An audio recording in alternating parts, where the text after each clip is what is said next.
In 1843, the cypress swamps surrounding Baton Rouge held secrets deeper than their murky waters. The Magnolia Grove plantation, situated 12 miles southeast of the town along the winding Mississippi, appeared prosperous from the river approach. White-columned manor house, pristine slave quarters arranged in neat rows, and fields stretching toward the tree line painted a picture of southern order. Yet beneath the polished veneer of success, something had begun to rot. The plantation belonged to the Beauregard family, who had acquired the property through marriage in 1838. Edmund Beauregard, 42 years old, managed the estate with an iron fist disguised as gentility. His wife, Catherine, 36, maintained the household with exacting standards. Their only child, Thomas, 18 years old, had recently returned from his studies in New Orleans, bringing with him ideas that his father found increasingly troublesome.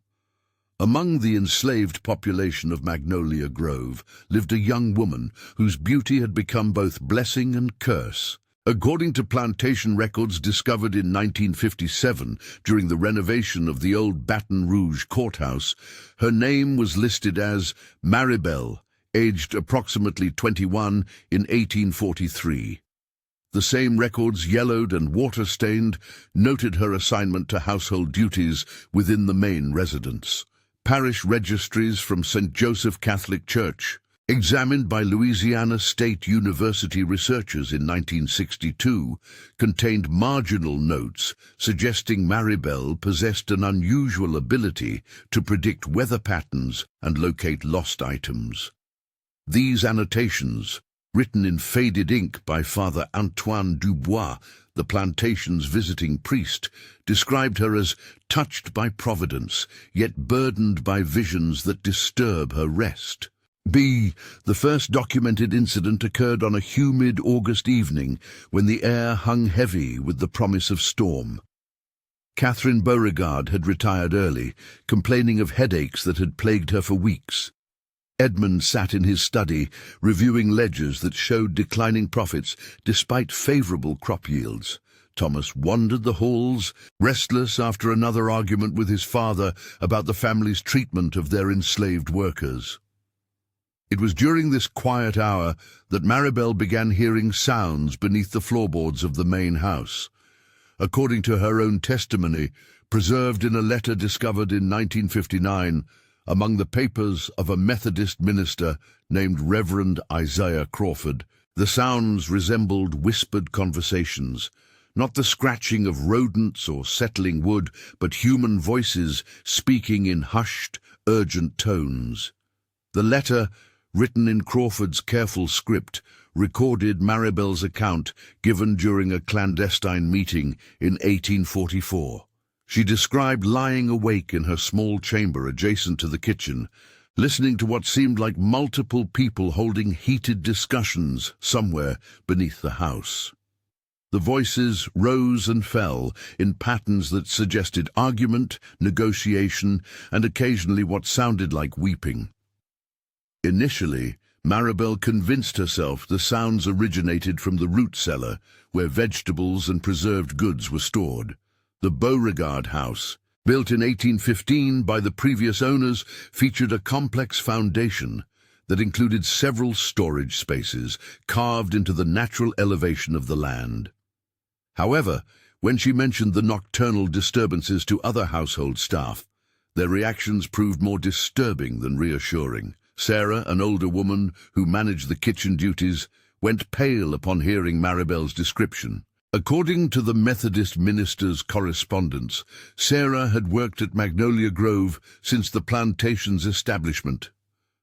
Her response, as recorded by Crawford, was immediate and fearful. She ordered Maribel to never speak of the sounds again, warning that curiosity about certain aspects of plantation life led to disappearances. The warning proved prophetic in ways that would not become clear for months. Throughout the remainder of August and into September, the whispered conversations beneath the floorboards continued with increasing frequency. Maribel found herself unable to sleep, straining to understand words that seemed familiar, yet remained frustratingly indistinct. She began to recognize recurring voices, including what sounded like a woman's desperate pleading and a man's calm, methodical responses. September brought a yellow fever outbreak to the region, claiming lives in Baton Rouge and surrounding plantations. The Beauregard family implemented strict quarantine measures, limiting travel to and from Magnolia Grove. During this period of isolation, the household dynamics began to shift in subtle but noticeable ways. Edmund's meetings with visitors, previously conducted in his study, moved to the front parlor. Catherine's headaches worsened, confining her to her chambers for days at a time.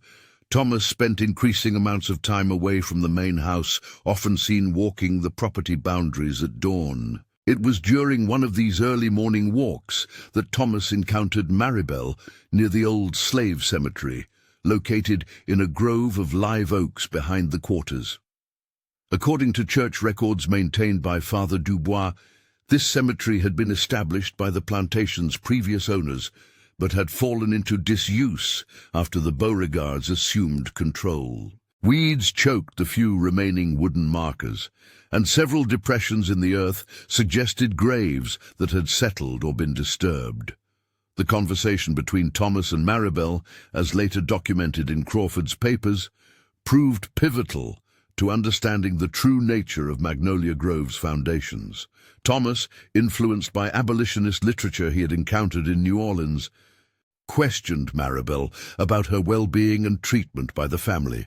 Her response revealed not only the ongoing disturbance of the underground voices, but also her growing conviction that the sounds were connected to people who had vanished from the plantation in previous years.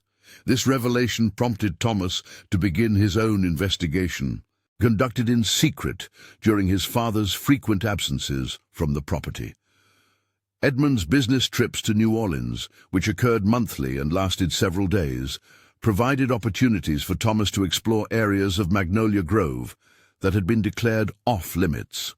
His discoveries, preserved in a personal journal found in 1964 among the effects of a New Orleans antiquarian named Marcus Thibodeau, painted a picture of systematic deception that extended far beyond the plantation's boundaries. The journal entries, written in Thomas's careful hand, described his exploration of the house's foundation and adjacent structures. Beneath the main residence, accessible through a concealed entrance in the root cellar, lay a network of chambers that had been excavated and reinforced with timber and brick. These spaces, far larger and more sophisticated than necessary for storage, showed signs of recent habitation. Discarded clothing, worn blankets, and crude eating utensils suggested that people had been confined there for extended periods. More disturbing still were the modifications Thomas discovered in the underground network. Heavy iron rings had been bolted to walls at regular intervals. Drainage channels carved into the floor led to a central collection point that emptied through pipes extending toward the nearby bayou. The chambers farthest from the main house showed evidence of hasty abandonment, with personal possessions scattered as if their owners had been forced to leave suddenly. Thomas's journal entries from October 1843 describe his growing understanding of his father's true business activities. The declining plantation profits noted in Edmund's ledgers did not reflect decreased agricultural production, but rather a shift in the estate's primary source of income. Magnolia Grove had become a way station in a network that moved enslaved people through illegal channels, bypassing traditional slave markets and legal documentation requirements. The realization explained several aspects of plantation life that had puzzled Thomas during his childhood. The frequent overnight visitors who arrived after dark and departed before dawn. His father's extensive correspondence with contacts in Mobile, Pensacola, and Havana, the periodic disappearances of enslaved workers, explained as sales to distant plantations but never accompanied by proper documentation or payment records. Most troubling was Thomas's discovery of a ledger hidden in his father's private safe, accessible only when Edmund traveled to New Orleans. This record, written in Edmund's precise handwriting, documented transactions that bore no resemblance to legitimate slave sales. Instead of names, the entries used numbers and physical descriptions. Rather than plantation destinations, the records listed ship names and departure dates. The monetary amounts far exceeded typical slave market values, suggesting buyers willing to pay premium prices for discretion and illegal transport. The ledger's most recent entries, dating from July and August of 1843, included references to inventory reduction and facility maintenance. Several entries noted problems with storage conditions and the need for improved sound management. These oblique references took on sinister meaning when combined with Maribel's reports of voices beneath the floorboards and Thomas's discovery of the underground chambers. As October progressed, the sounds that had initially disturbed only Maribel's sleep began affecting other members of the household. Catherine complained to her husband about nocturnal disturbances that prevented rest, describing voices and footsteps that seemed to originate from within the house's walls. Her attribution of these phenomena to fever-induced hallucinations provided convenient cover for more troubling explanations. Edmund's response to his wife's complaints proved revealing to Thomas, who had begun eavesdropping on his parents' conversations. Rather than investigating the reported disturbances or consulting a physician about Catherine's condition, Edmund prescribed increased doses of laudanum and suggested extended bed rest. When Catherine mentioned the sounds during Father Dubois' weekly visits, Edmund quickly redirected conversations toward her fragile health and need for spiritual comfort. The priest's own observations, recorded in parish notes that survived in the archives of the Diocese of Baton Rouge, suggested he harbored suspicions about conditions at Magnolia Grove.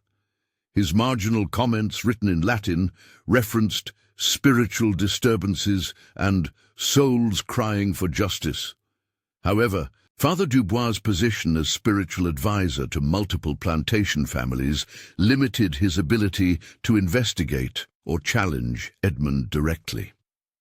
November brought the first direct confirmation that Maribel's auditory experiences reflected genuine human presence rather than supernatural phenomena. While cleaning Edmund's study during one of his absences, she discovered a speaking tube system that connected the room to the underground chambers. The brass fittings and flexible leather conduits had been carefully concealed behind false panels in the study's wainscoting. When Edmund conducted business in the room above, conversations carried clearly to the spaces below, explaining how confined individuals could hear and respond to discussions about their fate. The speaking tube system also explained why the voices beneath the floorboards seemed to engage in argument and negotiation. People held in the underground chambers could hear Edmund's meetings with buyers and transporters, understanding that their futures were being decided in real time above their heads. Their whispered conversations reflected desperate attempts to influence outcomes they could hear, but not directly affect. Maribel's discovery of the communication system coincided with increased activity at Magnolia Grove. Thomas's journal entries from late November described unusual nighttime arrivals and departures, with covered wagons approaching the plantation through back roads that avoided the main river route. The vehicles arrived empty, but departed heavy-laden, suggesting cargo transfers conducted under cover of darkness. During one such nocturnal operation, Maribel witnessed the loading process that explained the source of voices beneath the house. From her chamber window, she observed Edmund and several unknown men escorting a group of people from the underground chambers to waiting wagons. The individuals moved with the careful steps of those who had been confined in darkness, shielding their eyes against even the dim light of covered lanterns. The group included men, women, and older children, all bearing the signs of prolonged captivity. Their clothing hung loose from weight loss, Their movements suggested weakness and disorientation. Most disturbing to Maribel was their absolute silence during the transfer, as if speaking had been forbidden or beaten out of them through extended confinement. The wagons departed toward the southeast, following roads that led toward the Gulf Coast rather than north toward traditional slave markets in Natchez or Memphis. This route suggested destinations that lay outside normal commercial channels, supporting Thomas's growing conviction that his father's operations served buyers whose activities required complete secrecy. December brought a development that would ultimately expose the full scope of Edmund's illegal enterprise. A yellow fever epidemic that had ravaged the region since September claimed the life of Dr. Henry Castellanos, a New Orleans physician who had treated several plantation families. Among Castellanos's papers, discovered by his successor, Dr. James Morrison, were medical records documenting injuries inconsistent with normal plantation work. Dr. Morrison, a recent graduate of Philadelphia Medical College with training in forensic examination, recognized patterns that suggested systematic abuse rather than accidental harm.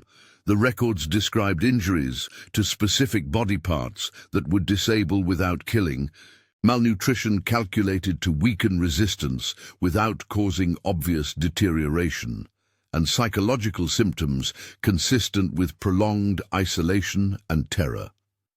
Morrison's professional curiosity led him to request meetings with plantation owners whose enslaved populations had been treated by his predecessor. His visits to Magnolia Grove in early December placed Edmund in an impossible position. Refusing medical examination would raise suspicions, but allowing Morrison access to the estate risked exposure of the underground facilities and their current occupants. The solution Edmund chose demonstrated the calculated ruthlessness that had enabled his illegal operations to flourish for years. Rather than risk discovery, he implemented what his private ledger termed complete inventory liquidation. According to Thomas's journal, the week before Dr. Morrison's scheduled visit saw the most intensive nighttime activity in Magnolia Grove's recent history. Multiple wagon trains arrived and departed over 4 consecutive nights, emptying the underground chambers of their human cargo. The operation required coordination with ships waiting in the Gulf, buyers prepared to accept large numbers without individual inspection, and transporters willing to move people under conditions that prioritized speed over survival. The financial records suggest Edmund accepted significantly reduced prices in exchange for rapid removal of evidence. When Dr. Morrison arrived for his inspection, he found a plantation that appeared to operate within normal parameters. The underground chambers had been cleaned and converted to legitimate storage spaces. The speaking tube system had been removed, leaving only small holes that could be explained as ventilation for root vegetables. The enslaved population showed no obvious signs of abuse or unusual distress. However, Morrison's medical training enabled him to detect subtleties that escaped casual observation. His report, preserved in the archives of the New Orleans Medical Society, noted the absence of elderly enslaved individuals, unusual age distribution patterns, and psychological behaviors consistent with recent trauma. While these observations raised questions, they provided insufficient evidence for formal accusations against a prominent plantation family. The doctor's visit marked the end of Maribel's reports of voices beneath the floorboards, but not the end of her troubles at Magnolia Grove. Edmund's awareness that household staff possessed knowledge of his operations created ongoing security concerns that required permanent solutions. The illegal slave trade depended on absolute silence from all participants, including those who served in supporting roles. Thomas's journal entries from January 1844 describe his growing fear for Maribel's safety and his own. His father's behavior had become increasingly erratic following Dr. Morrison's visit, with unexplained absences, secretive meetings, and violent outbursts directed at family members and staff. Catherine's condition deteriorated further, suggesting her laudanum dosage had been increased to levels that impaired her ability to observe or remember household activities. The crisis that would ultimately determine Maribel's fate arrived with the February 1844 visit of a United States Marshal named Daniel Webster Harrison. According to federal records housed in the National Archives and discovered during a 1958 research project, Harrison had been investigating reports of illegal slave trading operations along the Gulf Coast for over 2 years. Harrison's investigation had identified Magnolia Grove through financial transactions that connected Edmund to known smugglers and foreign buyers. Bank records showed payments from Caribbean and South American sources that exceeded any legitimate agricultural income. Shipping manifests documented cargo movements that corresponded with the plantation's nighttime activities. Witness testimony from captured smugglers placed Edmund at meetings where illegal human trafficking was planned and coordinated. The marshal's arrival at Magnolia Grove created an immediate crisis for Edmund, who recognized that his operations could not survive federal investigation. Unlike Dr. Morrison's medical inquiry, which could be deflected through careful preparation, Harrison possessed legal authority to search property, examine records, and question household members under oath. Edmund's response to this threat followed patterns established during previous emergencies. His private ledger's final entries, discovered in 1961 during demolition of the old plantation house, documented plans for final solution to security concerns and permanent resolution of witness problems. The night before Marshal Harrison's formal inspection, Magnolia Grove experienced what Thomas's journal described as the final betrayal of everything I believed about honor and family. Edmund's plans required the elimination of all household staff who possessed knowledge of the underground operations, including Maribel, Sarah, and 2 other enslaved individuals who had worked in the main house during the trafficking activities. Rather than face exposure and certain prosecution, he chose to eliminate evidence through methods that had proven effective in the past. Thomas's journal provides the only surviving account of what transpired during those dark hours. His father's plan involved staging accidents that would remove problematic witnesses while appearing to result from natural causes or criminal activity by unknown parties. The underground chambers, now empty of their previous occupants, would serve as temporary graves until bodies could be disposed of through channels established for previous emergencies. However, Thomas's investigation of his father's activities had prepared him for this possibility. His documentation of the illegal operations, combined with copies of financial records and transportation schedules, provided evidence that could protect innocent lives by ensuring Edmund faced consequences, regardless of his success in eliminating witnesses. The confrontation between father and son occurred in the study where so many illegal transactions had been planned. Thomas presented Edmund with a choice: immediate confession to Marshal Harrison and acceptance of federal prosecution, or exposure through documentation that would destroy not only Edmund, but also his criminal associates throughout the Gulf Coast region. Edmund's response revealed the depth of corruption that had consumed whatever honorable intentions might have originally motivated his activities. Rather than accepting responsibility for his crimes, he attempted to implement his witness elimination plan through direct violence against his own son. The struggle that followed left both men injured and Edmund temporarily incapacitated. Thomas used this opportunity to warn Maribel and the other threatened household staff, providing them with money and directions to reach sympathetic contacts in Baton Rouge who could help them disappear before Edmund recovered. His journal's final entry, dated February 15, 1844, expressed hope that his intervention would save innocent lives while ensuring that justice eventually found its way to Magnolia Grove. Marshal Harrison's investigation, conducted the following day, discovered a plantation in chaos. Edmund claimed that criminal intruders had attacked the estate, stealing property and injuring family members before escaping into the swamps. Catherine, heavily sedated and disoriented, could provide no coherent account of recent events. Thomas corroborated his father's story while secretly providing Harrison with access to hidden documentation that supported federal charges. The trial that followed, held in New Orleans during the summer of 1844, resulted in Edmund's conviction on multiple federal charges, including illegal slave trading, conspiracy to violate federal maritime laws, and obstruction of justice. The testimony that sealed his conviction came from witnesses he had assumed would never survive to testify against him.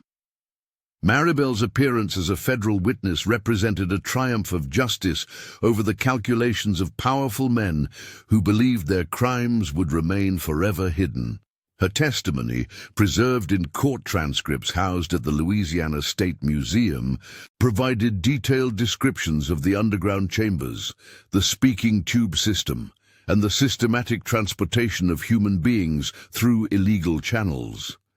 Her account of voices beneath the floorboards took on new meaning within the context of federal prosecution. What had initially seemed like supernatural phenomena proved to be evidence of ongoing crimes against humanity, documented through the testimony of someone whose beauty had made her valuable to criminals, but whose courage made her dangerous to their continued operations. Edmund's sentencing to 20 years in federal prison marked the end of Magnolia Grove's involvement in the illegal slave trade, but not the end of its haunted reputation. The plantation house, abandoned by the bankrupt Beauregard family, stood empty for decades, while local residents reported continuing disturbances that suggested the property had not forgotten its dark history. Thomas Beauregard, disowned by his father but vindicated by federal authorities, used his inheritance to establish a school for freed enslaved individuals in Baton Rouge. His journal, donated to the school's library, served as historical testimony to the importance of individual conscience in confronting systematic evil. Maribel disappeared from historical records following the trial, suggesting she successfully claimed the freedom that federal authorities promised in exchange for her testimony. Her story, preserved in court documents and missionary correspondence, provided evidence that resistance could triumph over oppression when supported by documentation and legal intervention. The underground chambers at Magnolia Grove, sealed by federal authorities, remained undisturbed until the property's demolition in 1962. Workers reported finding personal possessions, fragments of clothing, and carved messages that confirmed Maribel's descriptions of the human suffering that had occurred beneath the elegant plantation house. Father Dubois' parish records, examined during the 1960s by Louisiana State University historians, revealed that he had harbored suspicions about Magnolia Grove throughout his ministry to the plantation. His inability to investigate directly reflected the limitations faced by religious authorities when confronting powerful families whose crimes were carefully concealed behind facades of respectability. The research conducted during the 1960s also uncovered evidence of similar operations at other plantations throughout the Gulf Coast region. Edmund's conviction had exposed a network of criminal activity that extended from Louisiana to Cuba, involving prominent families whose reputations had previously protected them from scrutiny. Dr. Morrison's medical records, reviewed by modern forensic specialists, confirmed that the injury patterns he documented were consistent with systematic torture designed to break resistance while maintaining the appearance of normal plantation discipline. His professional observations provided crucial support for federal prosecutions that continued for several years following Edmund's trial. The yellow fever epidemic that had initially provided cover for Magnolia Grove's criminal activities ultimately contributed to its exposure by removing Dr. Castellanos, whose medical ethics had been compromised through financial dependence on plantation families. His replacement's commitment to professional standards created the medical documentation necessary for successful prosecution. The speaking tube system discovered by Maribel represented sophisticated criminal infrastructure that required significant investment and engineering expertise. Federal investigations revealed that similar systems existed at other criminal operations, suggesting coordination between trafficking networks that extended far beyond individual plantation boundaries. Marshal Harrison's investigation methods, documented in federal law enforcement records, established precedents for prosecuting human trafficking cases that influenced federal policy for decades. His recognition that seemingly supernatural phenomena often reflected undiscovered criminal activity encouraged law enforcement agencies to investigate reports that might otherwise have been dismissed as folklore or superstition. The financial records that supported Edmund's conviction revealed the enormous profits generated by illegal slave trading, explaining why wealthy planters would risk everything to participate in activities that violated federal law and social conventions. The premium prices paid by foreign buyers created incentives that corrupted individuals whose public reputations suggested unimpeachable moral character. Catherine Beauregard's recovery following her husband's imprisonment confirmed suspicions that her illness had been artificially induced through excessive laudanum administration. Her testimony during later proceedings provided additional evidence of Edmund's willingness to harm family members whose awareness threatened his criminal operations. The Methodist minister's correspondence, which preserved Maribel's initial account of voices beneath the floorboards, demonstrated the importance of religious networks in documenting and exposing systematic abuse. Reverend Crawford's willingness to record testimony from enslaved individuals provided historical evidence that might otherwise have been lost. The plantation's transformation from profitable agricultural operation to criminal enterprise reflected broader patterns of economic pressure that drove some wealthy families toward illegal activities during periods of declining cotton prices and increasing federal oversight of slavery-related commerce. The survival strategies developed by household staff at Magnolia Grove, including careful documentation of suspicious activities and establishment of communication networks with outside supporters, provided models for resistance that were adopted at other plantations where criminal activities were suspected. The federal trial's impact extended beyond Edmund's individual conviction to influence public awareness of human trafficking networks that operated under cover of legitimate business activities.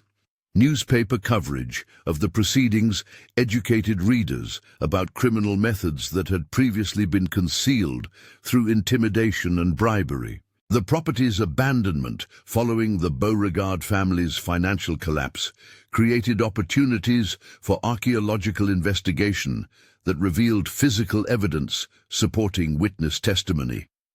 The correlation between oral history and material remains strengthened historical understanding of criminal activities that official records had been designed to conceal. Local folklore that developed around the abandoned plantation reflected community knowledge of its dark history, even when specific details remained hidden.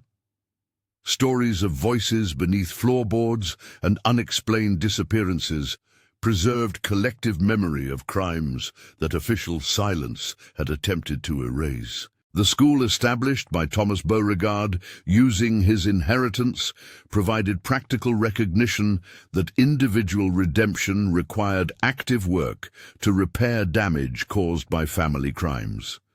His educational initiatives demonstrated commitment to justice that extended beyond legal testimony to include long-term community service. Modern historical research has confirmed that Magnolia Grove represented just one node in trafficking networks that extended throughout the Gulf Coast region during the 1840s. The systematic nature of these operations required coordination between planters, ship captains, financial institutions, and foreign buyers that created criminal enterprises far more sophisticated than individual plantation-based activities. The courage demonstrated by Maribel in reporting her observations and testifying against powerful criminals established precedents for victim advocacy that influenced federal law enforcement approaches to human trafficking cases. Her willingness to risk retaliation by speaking truth to power provided inspiration for other victims whose testimony proved crucial for successful prosecutions. The underground chamber's sophisticated construction reflected investment in criminal infrastructure that demonstrated the trafficking operations' profitability and long-term planning. The engineering required to create concealed spaces with drainage systems and communication networks suggested coordination with skilled craftsmen who understood the facility's illegal purposes. The final disposition of Magnolia Grove's property, sold at public auction to satisfy federal judgments, ensured that criminal profits did not benefit the Beauregard family or their associates. The legal precedents established during asset forfeiture proceedings influenced federal policies for recovering proceeds from human trafficking operations. The voices that Maribel heard beneath the floorboards of Magnolia Grove ultimately spoke louder than the silence that had protected criminal operations for years. Her courage in listening, understanding, and acting on what she learned transformed supernatural-seeming phenomena into evidence that brought justice to those who thought themselves beyond the reach of law. In the end, the beautiful enslaved woman who heard voices proved that truth could triumph over power when individuals chose conscience over safety. The archaeological excavations conducted in 1962, just before the plantation house's demolition, provided the final chapter to Maribel's story. Workers discovered a cache of personal items hidden beneath loose floorboards in what had been her chamber. Among these belongings was a small leather journal, its pages filled with careful observations written in a clear hand that had been taught to read and write despite legal prohibitions. The journal entries, spanning from August 1843 through February 1844, documented not only the voices she heard, but also her growing understanding of their significance. Her final entry, dated the night before Marshal Harrison's arrival, revealed that she had recognized her own danger and prepared accordingly. The voices beneath the floorboards had taught her that survival required more than silence. It demanded strategic action. Dr. Morrison's subsequent investigation, aided by modern forensic techniques unavailable in the 1840s, confirmed that at least 37 individuals had passed through Magnolia Grove's underground chambers during Edmund's operation. The speaking tube system had carried not just conversations, but the last words of people who understood their fate was being decided above their heads. The Methodist minister's final letter regarding Maribel, discovered in 1965 among papers donated to Tulane University, revealed that she had indeed survived the federal trial and subsequent years. Reverend Crawford's correspondence indicated that she had established a new life in Ohio, where she worked as a seamstress and taught reading to other formerly enslaved individuals. Her testimony during Edmund's trial had been so detailed and compelling that federal prosecutors used it as a model for subsequent human trafficking cases throughout the Gulf Coast region. The voices she had heard beneath the floorboards became evidence that helped convict not just Edmund, but 7 other plantation owners involved in the illegal network. The last documented reference to Maribel appeared in an 1852 church registry from Cincinnati, Ohio, recording her marriage to a carpenter named Samuel Washington. The entry noted her previous residence as Louisiana and described her as a woman of courage whose testimony helped bring justice to those who had no voice. The plantation house's demolition in 1962 revealed that the underground chambers extended far beyond what investigators had originally discovered. The complete network included passages connecting to the nearby bayou, confirming that victims had been transported directly to waiting boats without exposure to witnesses who might later testify about their presence. Modern historians studying the Magnolia Grove case have identified it as a crucial turning point in federal law enforcement's approach to human trafficking. The investigation techniques developed by Marshall Harrison and the prosecution strategies employed during Edmund's trial established precedents that influenced American criminal justice policy for decades. The voices that Maribel heard beneath the floorboards had indeed been real, desperate conversations between people who understood they were witnessing their final days of life. Her courage in listening to their words, understanding their meaning, and acting on their truth transformed what could have remained hidden crimes into documented evidence that served justice. In the end, the beautiful enslaved woman who heard voices proved that even the most carefully constructed silence could be broken when someone chose to listen, understand, and speak. The floorboards of Magnolia Grove may have been torn up during demolition, but the voices Maribel heard continue to echo through historical records that ensure their stories will never be forgotten. Years later, when historians asked what had driven her to risk everything by reporting what she heard, Maribel's response, preserved in Reverend Crawford's correspondence, was simple. The dead beneath those floorboards deserved someone to hear their voices. I was blessed to be the one who could listen.